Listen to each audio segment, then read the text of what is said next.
Magsisimula na ngayong linggo ang preliminary investigation sa mahigit 8 kaso na natapos na sa fact-finding investigation. Ayon kay Ombudsman Jesus Crispin Remulla, karamihan sa mga reklamong ito ay may kaugnayan sa flood control projects at umano'y conflict of interest na kinasasangkutan ng mga kongresista at contractor. Karamihan flood control at conflict of interest. Sako pareho yan. Kasi bawal nga maging contractor bawal yan Kaya lang hindi ito pinansin ng napakatagal na panahon. Ngunit alam naman natin isa yan sa mga dahilan kung bakit nagkakagulo-gulo tayo sa larangan ito. Para nawala na yung dividing line between decent and indecent behavior. For preliminary investigation naman ngayong linggo ang kaso ni Senator Joel Villanueva dahil nakulangan ng ombudsman sa case build-up na isinagawa ng Department of Justice. Hindi namin tinanggap yung findings ng DOJ kasi nakulangan kami sa case build-up na ginawa ng DOJ, so we have to conduct our own. And we have to conduct our own. Ano yan It's our choice whether or not to accept the work of the DOJ because we delegate work to them. And in case we have to improve on the cases, to make sure that they're tight cases, watertight cases, then we conduct our own PI in this office. Samantala, nasa 2 hanggang 3 linggo naman bago matapos ang preliminary investigation sa kaso ni Senator Chis Escudero na pawang may kinalaman sa issue ng flood control.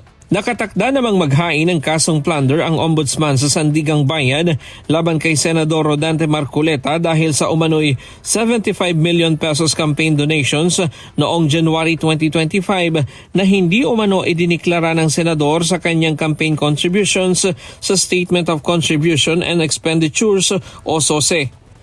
Senator Marcoleta, definitely, for resolution we're about to file it already. Sabi ng ombudsman, hindi na maaaring maging bahagi ng Senate proceedings ang mga senador na may kinakaharap na kasong plunder at sinuspindi na ng Sandigang Bayan gaya ni Senator Jinggoy Estrada. At posibleng ganito rin ang mangyari kay Senator Marcoleta. In accordance with the plunder law, they cannot anymore. Mariin namang itinanggi ng ombudsman na binabawasan nila ang minority senators sa pamamagitan ng pagsasampa ng mga kaso laban sa kanila. Samantala, kinumpirma din ni Ombudsman Remulla na mayroon ng nilagdaang cooperation agreement si dating DPWH Secretary Manuel Bonoan upang magsilbing state witness.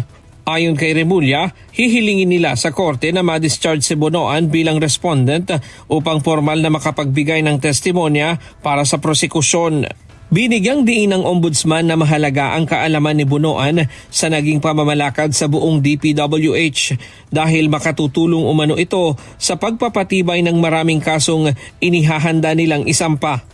Dagdag pa ni Remulla na hindi lamang isang kaso ang maaaring makinabang sa magiging testimonya ng dating DPWH Secretary, kundi maging ang iba pang mga reklamong kasalukuyan nilang binubuo. We already have a signed agreement for the cooperation of former Secretary Manuel Bonoan to be a state witness, to be a cooperating witness. We will discharge him we will ask the court to discharge him as a respondent so he can testify for us as a state witness. The knowledge that he has about the whole institution is something very important to us to be able to prove many cases. There are other people who will be we will be benefiting from his testimony with regards to so many of the cases that we are filing. Aminado rin si Remulla na isa sa mga dahilan ng kanilang pagmamadali ay ang kalagayan ng kalusugan ni Bonoan.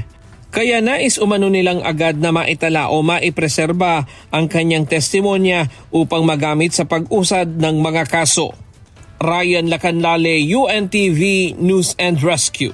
Diyos ang aming sandigan, serbisyo publiko ang aming pinahahalagahan.